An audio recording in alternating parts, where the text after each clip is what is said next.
ఇదే మంచి టైము. దీని మనసులో సంక్రాంతి ప్లాన్లు ఏమైనా ఉన్నాయేమో కనుక్కోవాలి. ఏమేవ్ చెప్పండి. పండగ కదా, అవును. అది ఏంటో చెప్పండి. అంటే అది నాకు అర్థమైంది. పండగ కదా, మాంసం తినాలన్న ఆలోచన ఏమైనా కలిగిందేమో. ఇప్పుడే చెప్తున్నాను, జాగ్రత్తగా వినండి. ఇల్లు వాకిలి గిన్నెలు తపేలాలు అన్ని శుభ్రంగా కడిగి పెట్టాను.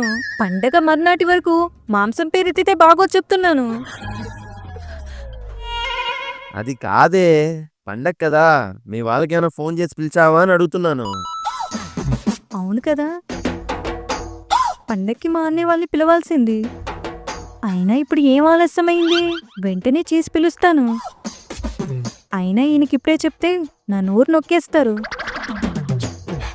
ఎట్టి పరిస్థితుల్లోనూ ఈయనకు తెలియకుండా చాటుగా పండక్కి మా అన్నయ్య వాళ్ళని పిలవాలి.